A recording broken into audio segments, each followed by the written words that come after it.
This is Inside Outlands. I'm your host, Nat Ryle. And joining me today is Smash, guild leader of Pawn. What's going on, man? How you doing, mate? Yeah, me and you've been trying to sync up here for a while. It turns out, I think we're like 14-hour time different, maybe more. It's 5 a.m. for me, and it's what for you? Yeah, it's basically 6 p.m. right now. Yeah, yeah, holy shit. So we figured out a time this weekend that worked. I'm glad we were able to finally meet up, though, because this is probably the most amount of community questions I've ever had. Of course, half of them are garbage, but, you know, people wanted to hear you talk. Yes, and I can see who they all came from, and, fantastic questions from everybody, but there's a lot of garbage in there. Absolutely. Yeah, let's just get right into it. Why would I interview you? Like, who are you in Outlands?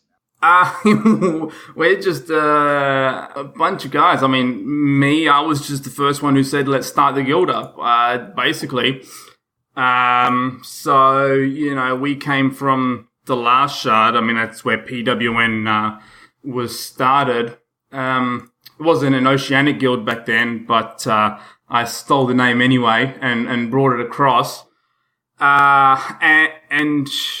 Basically, the reason I wanted to start a guild anyway was because on the last shard, there wasn't a whole lot of Australians, or even people in the Oceanic time zone. And, actually having a lot of people to play with didn't really happen. So it was actually really difficult at times. You're all alone for a lot of the time. And, I didn't want that when I came to this new shard, or for any other Australian or, Oceanic or anyone who just plays in a shitty, unpopulated time zone to have to deal with playing alone. Yeah, I come from EVE Online, and your time zone is the most coveted time zone. Like, all the alliances recruit Australians and get Australian factions because they just go wreak havoc in the game world because no one is playing at this ungodly hour. Yeah, and unfortunately, it does work in good and bad ways. I mean, for PVM guys, they probably have to deal a lot less with the PKs out there. But on the same token, when we actually want to go out on our PKs, there's not often a lot of people out there for us to fight. So, definitely good and bad. Our guild isn't as big as obviously a lot of the bigger American ones, so it's probably good that we don't have to compete with their member numbers, but sometimes it would be nice to have more people to fight. Yeah, that's probably the biggest differentiator between you guys and the rest of the shard. It's just your awkward time zone. So what are some of the struggles you've had on Outlands trying to dominate that time zone? We haven't really had any struggles. At the start of the shard, we took a while to kick off. I'm surprised that we've gotten as big as we've gotten now, to be honest. It took us a while to get into the high-end stuff and to learn what to do and what we needed to do to get involved. But since then, there's a really great slot for us that there's no other guild like ours that exists that kind of gave us a real edge where we can just take over at that point. So what challenges were there? Not a lot, really. How do you keep your PvP guys busy then if there's no big guys to go fight? It's a good question. Well, unfortunately, every once in a while you go for a couple runs in a dungeon and you don't find somebody. Lately, it's actually been pretty good with the PEC guys. They've been getting a lot more active lately, which has definitely been a big help. But then you've also got, even on the large, the American guilds always have sort of like their members that are up later or earlier than everybody else doing bosses and what have you, that you can always sneak up on every once in a while. So yeah, there's plenty to do still. Yeah, there's probably early Euro players too that get on earlier, and then every guild's got their 24/7 members too. I mean, I'm sure there's people to interact with. I'm just curious if you had any tricks to like stir up controversy, that early in the game. No, we don't. No, we're not. We don't really go and start shit like that. We basically just get on voice, recall around to a bunch of dungeons, laugh when we die, and call it a day. Really. Yeah, who's that dude in Discord that's always crying at it's the early Corpse Creek contest. Tech, is it Tech? He's always there all by himself screaming for people to show up and fight him. Oh, well, if you're referring to Tech, I don't think he's around anymore. Was this recent or was this a little bit ago? Nah, it's probably like 2 months ago. Yeah, Tech's gone. Tech's long gone. But he was Z Guild. Oh, okay, Ted. It's Ted. We don't do a lot of factions or Corpse Creek, to be honest with you. I don't personally. I find it hard to schedule in like a solid half an hour, or by the time you do factions and Corpse Creek, it's like an hour's worth of sort of locked in activities, which I'm not really a fan of. So I personally don't get involved all that much in that kind of stuff. Yeah, so you kind of favor the in-world reaction. Definitely. I've definitely had much more fun just running into a dungeon, going somewhere like Mausoleum, you run into the vampires and you end up dead, just through a comedy of errors. Like, that is much more fun, as long as you're doing it and then you're laughing with everybody, then, half an hour of running around in a faction. Yeah, no, I get it. Some of that stuff feels pretty artificial and PvP just for PvP's sake, whereas if you're in the dungeon with your buddies, shit starts going down. It's a little more, I don't know, it feels like it has more meaning for some reason.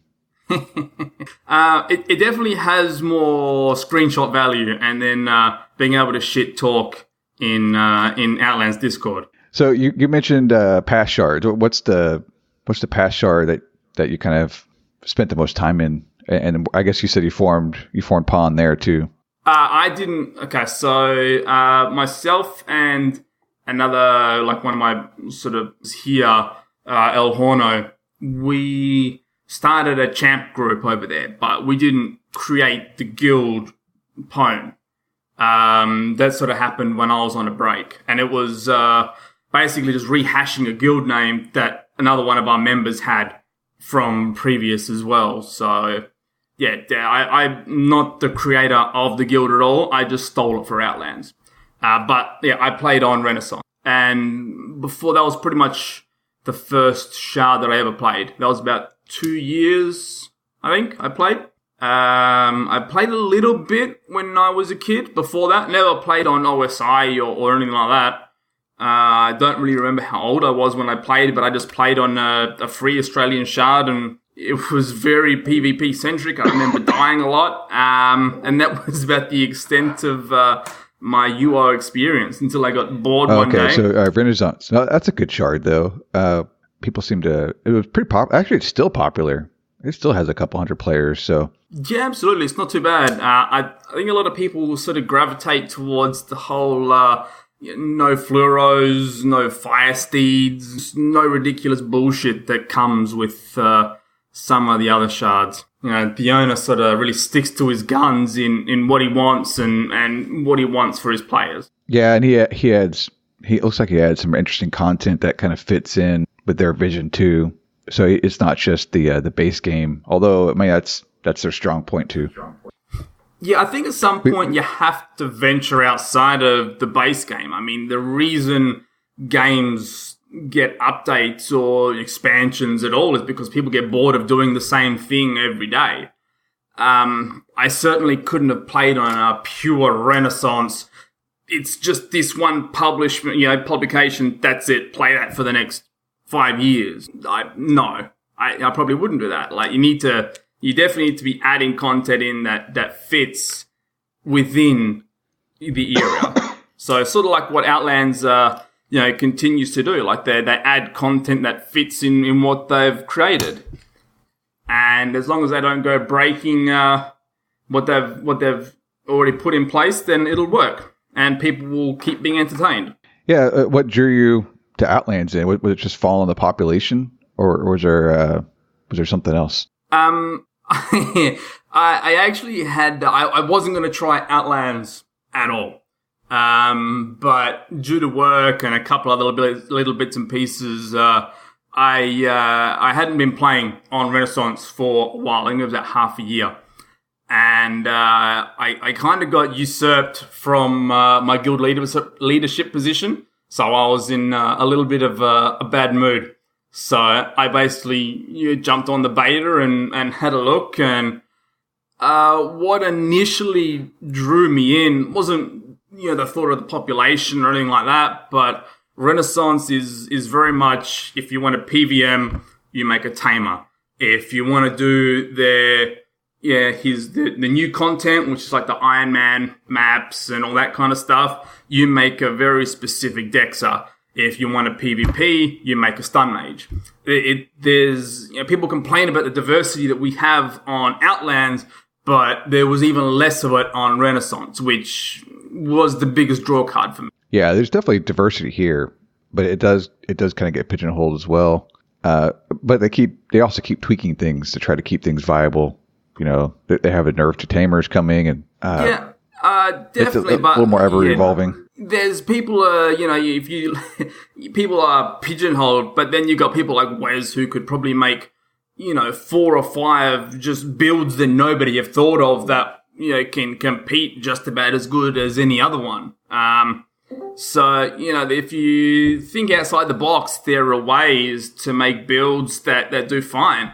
I mean, we've got a couple of our guild members now, including myself, who are moving away from our tamers to play other builds just because they'll be more fun. Even if they're not going to be the top, it doesn't really matter. And that's the great thing. You couldn't really do that on Renaissance, unless you really wanted to gimp yourself. Yeah, we had our top damager is Sicario, and he was always on his tamer.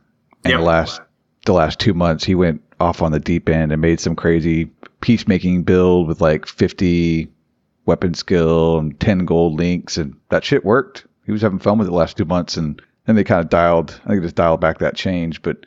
Yeah, if you get in there and just with the way they have their new skills and making everything viable and the chains and aspect gear, you can really start to make some stuff that's pretty out there and that actually works too. Well, I think that's probably the beauty and what they're going to expand on in the future. Like, they don't have to change skills anymore. Like, the skills are basically set, but they can now create more aspects that just allow you to use the skills in different ways. Yeah, or buff aspects that aren't really up to par, like poison. A guy in Discord said, make poison great again. And he's absolutely right. Like poison, air, there's a couple of them they can kind of beef up. Yeah, absolutely. I mean, we've all, I assume, heard about I think it's going to be some sort of blood or necro aspect, and the priest or something is, the rumors that have gone around, and I think I saw a quote from Luthus that just said that, it'll allow people to create builds that you never would have been able to before with the skills that are already there. So that's, they've pretty much nailed it on the head, I think, in what you can do with your game time. So you said you did champ spawns on Renaissance. What do you think about champ spawns versus the Outlands bosses? I think I prefer the Outlands bosses at the moment. What ends up happening, when I very first started doing champs, I had Alt Q for all kill, and I had mouse scroll up for, target closest grey. And I literally spammed that thousands of times per champ, and I swear my wrists at the end of every one were, they were sore, but once I realized that there were macros for that kind of thing, we all just ended up making 3 tamers, and, we all just had a macro that did the whole thing for us. So, we were doing the champs, but it was real, you're just basically walking around while the killing happens for you. So, at least with bosses, it might be quicker, and, it might not be as hard as a champ spawn, but, it's definitely more fun in that you have to be involved. Yeah, there's a lot of entry mechanics going on, and each boss is a little different. Yeah, exactly. So, I I think that it's really good. Yeah, actually, the way they've made the different mechanics for all the bosses is really good.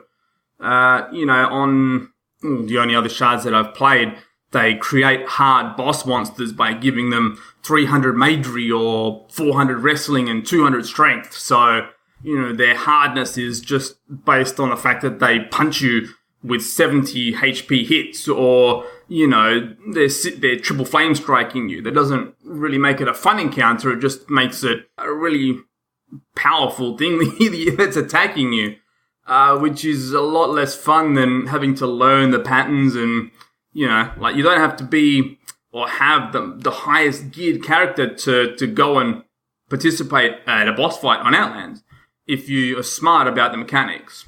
So it's definitely more fun that way. Yeah, you guys are probably tackling them with the right amount of people. Because sometimes in Beard Brothers, we do as well. But then other times, like, everyone's on and there's 20 of us and it zergs right down. It's definitely more fun when there's, like, I don't know, 10 people on a boss or less.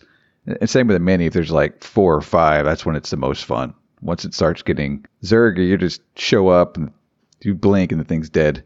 Oh, absolutely. In an ideal world, you'd kind of be able to bring as few people as you could and actually enjoy how hard one of those fights can be, rather than having to account for the fact that, even we have days where you have a bucket load of people rock up to a mini and it's just blasting them down. It's like, okay, well, that was cool. We'll split our 3 terrible skill scrolls and poison cores and call it a day. And, you're obviously having to account for the fact that you should get raided by any number of guilds. Yeah. What's fun? Have you guys done any raiding yourselves? Sorry? Have you guys done any raiding yourselves, like dropped on other guilds? Oh, absolutely. Yeah, we've done plenty, but we also done a couple doozies as well. Yeah, definitely got done a couple. Nice. We've got an immense amount of community questions, so we're just going to move to those early and kind of weave in and out of these. Some of them are topics, some of them are pretty funny. Yep. We'll start with a good one that I want to know from Weavis. When you flush a toilet, what direction does the water spin? Does water even spin in a toilet? As far as I'm aware, It literally goes down into the bowl, splashes around a little bit, and then just like goes. Like, I have never seen a spinny water toilet in my life. Okay, so you can't confirm or deny that it goes counterclockwise? I actually can't, because I don't know why I checked this one day, but I don't see any spin. All I see is just this big, like, splush of water in the bowl, and that's about it. Okay. Let's see. How do you put up with Zoldyck and Bertlisson? That's from CLX. All right, so shall we combine this with, I think it's down the bottom as well. We got a couple of them, yeah. A couple Zoldyck ones. Nobody has almost broken more alliances in our guild than Zoldyck. He does a really good job of accidentally cleaning up people. I like my pronunciation better. Zoldyck. There you go. Zoldyck probably sounds. That's how it's even spelled. Don't worry, he gets Zoldyck every once in a while as well, and a couple other different names. They're both really great people. Zoldyck gets really trigger happy at times. And he just likes to fight, which is great. No, I don't actually have to put up with anyone in my guild. Zoldyck and Bert listed especially are 2 of the originals. And they're both trusted officers, so they're very good people, both of them. Yeah, this is probably, because this is definitely a case of when you're playing with someone and they're on your side, they're a lot more fun, and people are usually just people. They're cool and fun to hang out with. And then if someone else in Outlands hates them, well, they're not playing with them every day. Well, I don't think I've possibly imagine. I don't think there's a single person on the Shard that hates Bert. In our guild, he's basically the guild dad. If anyone scrapes their toe or bumps their head, Bert will be the one who gets the message and he makes it all better. That's what he does. Yeah, he's the peacekeeper. Just an all-around nice guy. And Zoldike keeps everyone on their toes and gets everyone out onto the field. Everyone who comes in and wants to get involved with PvP, we get on with Zoldike, and that's it. I mean, he doesn't mind a cheeky screenshot into the old PvP chat, when we're fighting the pet guys, but, he's never said anything with malice towards anyone. That's all in good fun. Yeah, we got a few for like outside of the guild. So from Zoldy, what top 3 favorite non-pawn members on Outlands and why? Oh, that's unfortunate. I don't actually really think about non-pawn members at all. I don't know if these people. Oh, that is from Zoldy. We don't really. I don't have a top 3. I mean that's unfortunate for everybody outside of the guild, but I definitely have a bunch of people that I obviously interact with outside of the guild, but my focus is the guild. Why would you? Who's your least favorite pet player, and why is his name Bathing Ape?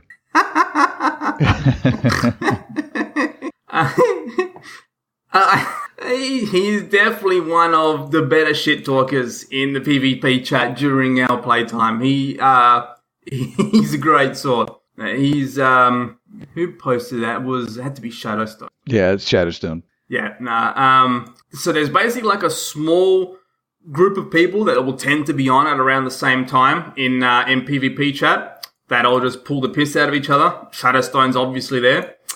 And it tends to all center around Bathing Ape. He has great entertainment value, for sure. So the other thing we have with a lot of these questions is allies. Who you're going to ally with? Your PvP's on point. Who you're going to ally with next? Shit like that. So what is Pawn's stance on allies and interacting with the other guilds? Firstly, people saying our PvP is on point, I don't think have been watching us too closely. That was Call Draco, who I think is known for his taming guide. So we lost every fight we were in tonight. That was unfortunate. We've got our allies in Anarchy and Lube, and we basically allied with Anarchy from I think about day 1 of the Shard, or whenever we both actually had guilds. We used to fight each other back on Renaissance, and when we came across, we decided that we'd make an Anarchy, a Renaissance a great team, and keep it in the Shard, so to speak. When they with Rec for a little bit, but as soon as they came back, we're back with them, and Anarchy will basically be our main ally going forward for until one of us doesn't play anymore, and that's pretty much where it is. We're also allied with another guild called Loop, who a lot of them played with us back on Renaissance as well, between Pwn and Anarchy, and that's pretty much where we're at for now.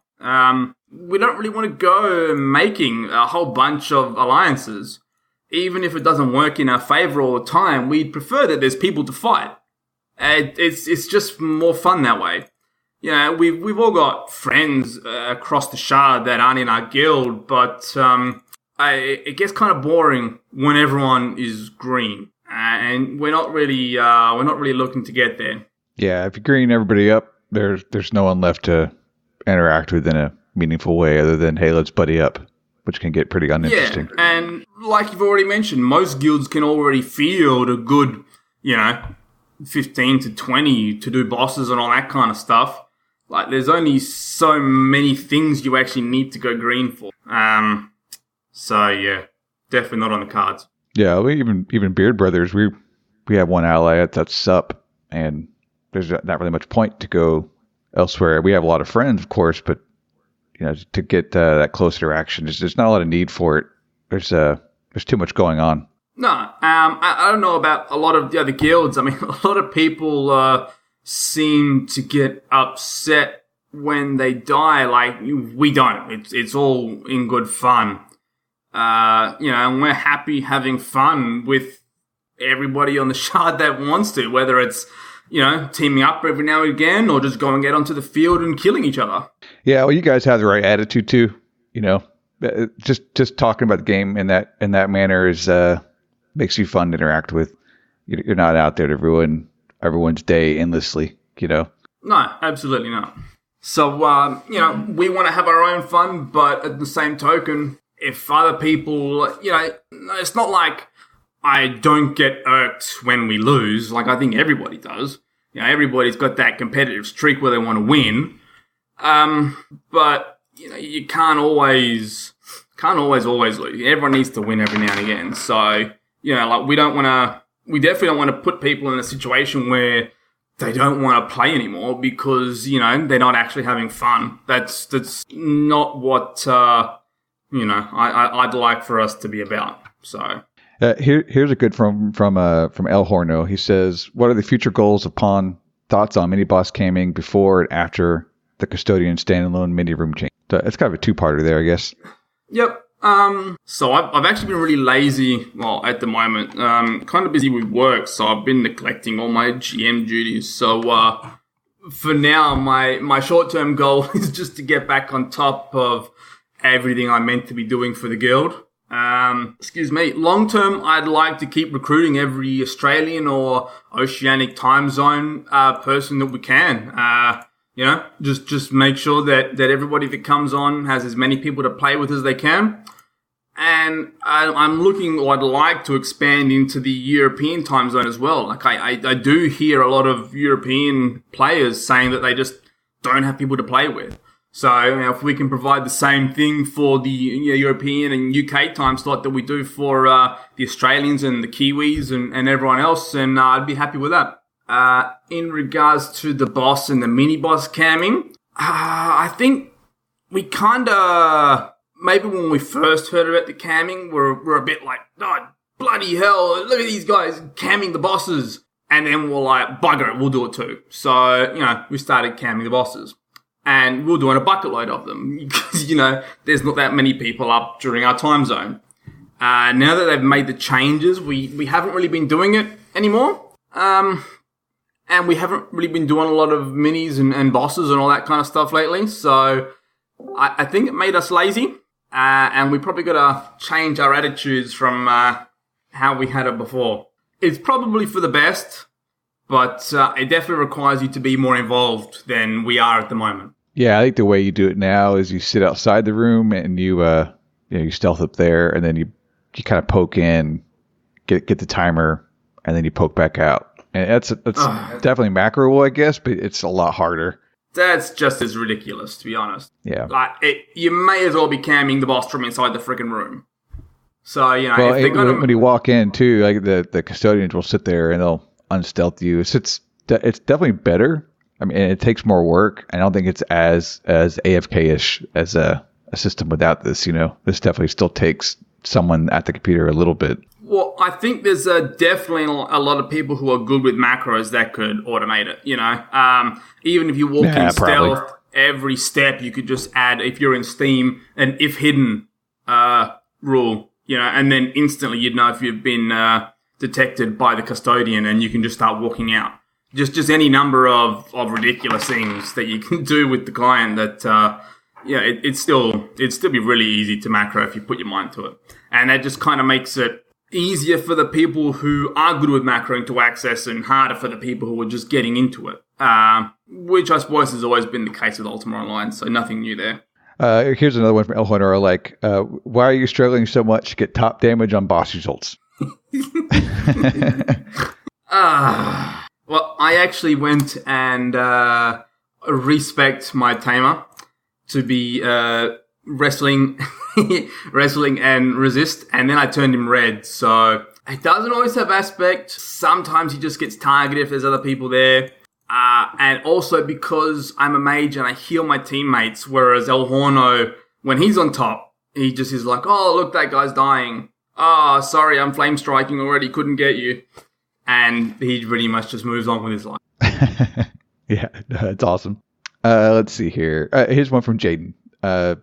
What would you like to see for PVM going forward? I think personally the best thing that we could see to come going forward for PVM is obviously you got the bosses and that kind of stuff for group content, but I'd like to see all day, everyday group content. So, there's basically nothing that you can farm now that you need 2 people for, or 3 people, or 4 people. And that's great for people who like to solo, but, for guilds who want to play together, it's not that fun. I know personally I'd do a lot more farming if we could do it in a group. If there's actual dungeon floors where you had to be in a group, I think that would actually be the best thing possible at the moment for PVM. Yeah, I like it. I think that's their idea with Ossuary level 4 is to achieve that. We'll see if they do it. I know UO players are brilliant. They find builds that can deal with this shit solo, but even if it's tuned that's definitely okay. Those guys can find those builds because it's a group dungeon, which means you're going to need a group of PKs to go raid, which means they're going to get killed whenever people decide to actually go PK in the dungeon. So that's going to even itself out eventually as well. They'll get away half the time. They won't get away the other half. Yeah, I mean, I definitely missed the beginning days of the Shard where 10 of us would run through and we all were low aspect or non-aspect even, and it was still a little challenging. At this point, now that people are even tier 6 or finished with their builds, you don't really need, 2 people is all you need to do anything you want. Or 1 person for sure. Once you get 2, then stuff gets pretty easy. And then now if you were to try to stroll in with, 5, 6, 8 people, you're just going to steamroll everything, and, you can wake up in 30 minutes and your dungeon run's done. Yeah, I'd have to agree. I really think the most fun I had on the Shard was the first month, for sure. I don't know what it is about struggling from the start. And the skills here, even though they're not too bad, they definitely took a lot longer to get to, an acceptable level compared to my last Shard. So, I don't know, yeah, that initial struggle was definitely was different and it was really fun. So something that could, bring that sort of struggle back would definitely be appreciated. Let's see. From Rad, how do you feel about being one of the top guilds on Outlands, but being relatively unknown to most of the community due to your playtime? So you're doing cool things and you're recruiting people in your time zone, but it also kind of buries your prestige a little bit because no one interacts with you, or less people interact. Still pretty much interact with just about everybody. I'm okay with it, I guess, Rad. A follow-up from him. Do you even lift? How much can you squat? I lift, and I don't know how much I squat. I haven't done it for a while, so probably not a lot. Yeah, I lift too. Although I haven't squatted in a while. I think I squatted 2 weeks ago. Yeah, I hurt my lower back a while ago, so I've been giving it a rest. Let's see. What is the main concern for Pawn and UOO? That's from C-Boy. I guess the main concern I have is that there's still things for every one of my members to do going forward. If other guilds or if there's a drop-off in activity in our time zone and, the PvP guys start missing out, can't play the way that they want to, that would be my main concern. I'd like for all of our members to be able to do and play how they want, whenever they want. So I guess the population around our time zone would be my main concern going forward. Yeah, that's a good one too. There's only so much you can do, right? You can't. Well, exactly. I guess you can try to recruit players outside of Outlands, but you are kind of limited with the box you're dealt, or the hand you're dealt. Correct, and it's not like it is what it is. Most of the players that come to the Shard will be American based, and that's just the way it is. I don't think there's anything that they could possibly change that fact. So it's just that's why it's definitely a concern. From Clyde, what is our Pawn's greatest weaknesses? I would say PvP would be one of our biggest weaknesses. Definitely. We have a lot of fun out there, but we aren't exactly like this big powerhouse. But we have fun doing it. Yeah, Bit Brothers is not either, but I think just diving in alone will kind of deal with a lot of the riffraff here. So we've got a group of like 5 or 6 of us that go out and do okay. We're not going to elite level or anything, but I think just being willing to interact with that side of the game will get you somewhere. Yeah, it's definitely a bunch of fun. So I didn't really get involved in PvP on my last shard. Wasn't interested. We got into it here, and I'm having great fun with it. So yeah, I think everybody should definitely start getting involved, no matter how terrible you. He's got a follow-up question. How did a small guild like Pond come to acquire an entire island? That'd be awesome if we owned the entire. Spots on land were taken when I went looking for a house. So I borrowed a boat, opened up Mappa, and I just went and sailed around to all the islands. So basically, when it was time for me to get my first house, I ran around to all the good overland spots, and they were all taken. We didn't have a plan like most of the big beta guilds to get the Moongate houses and all that kind of stuff. So, a friend had a boat, and I just went sailing to all the islands. And I found the least occupied island. It only had 2 other houses on it. And it was pretty big too. It's a decently sized island. We've got a lot of people that live there. Just started putting houses down and filling the place up. It was really difficult at first. We had, I think, 4 or 5 people that were trying to fill it up. And just hoping that nobody else found the island while we did it. And we got pretty lucky. Yeah, then once you got your foothold, then you're kind of watching all the time. So someone else happened to place, you can buy them out later on, or, watch the iDocs better, shit like that. There's only one dude at the moment that's on the island, besides us. So, yeah, we did really well. And I thought it would just be a really great idea to just have this entire area where everyone can just sort of chill as a guild, and everyone sort of lives together, and just increase that sense of community that everybody has, and that'll hopefully keep people around and playing. Yeah, I think it does work a little bit. You can have communities, and players usually like to put their houses around each other. We've got Bert and Zoldike. They live across from each other, and Bert often likes to stare out the window at Zoldike and just keep an eye on what he's doing. We had a guy that used to stealth into houses and like secretly watch them, and we found out about it. So we called him out on it one day. I'm like, dude, what the fuck? What are you doing? He's like, oh, I don't know. I'm just keeping tabs on everybody. He wouldn't do anything harmful or anything, but that is excellent. I think that's all I got, man. It's been great to have you on. I don't know anything else you want to talk about or hit up. No, I'm really boring like that. I don't have much to add. No, don't undersell yourself. Hang on a second. Oh, the mascot. Oh, for fuck's sake! You know it's you, Zoldike. You have to be the mascot. He said it's not him. It's you. Who else is it going to be? Well, no, obviously we got Quinn. Oh, shit. How good looking Biff is. Yeah. Yep. I believe he is possibly, he's out, Pones and possibly the Shard's most good looking man. In El Horno's own words, I believe having a jawline like that should be illegal. Oh, yeah. Okay. I have his avatar pulled up. Yeah, that's a good looking dude. But I mean, if someone was going to talk about the mascot of PWN, it'd have to be the most mouthy member, wouldn't it? It would have to be that little chihuahua arcing up at everybody after every fight. Zoldike, you? Yep. So it's a running between Biff and Zoldy.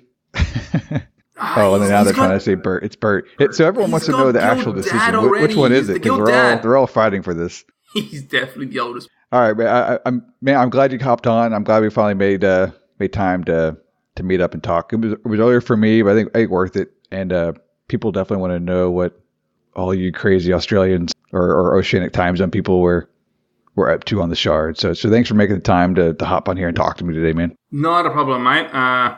Hope we get some good editing out of this. Oh yeah, no, I'm good at that. It'll be all nice and clean when we're done. You'll sound great. Easy done. I appreciate you waking up super early and jumping on with us. It'd be good to have some exposure for us poor Australians. Maybe now people will know who we are. Yeah, I'm just glad we have a awesome shard to play this great game, and that keeps us here, month, week after week. So thanks, man. Appreciate it. Yep, not a problem, mate. Yeah, so if you want to go to our website, insideoutlands.com, join our Discord, get updates, listen live. Like Pond's got 20 guys in here listening to this match for some reason. So, anytime we hop on live, you can join us and check us out. See y'all in 2 weeks. Thanks, everybody.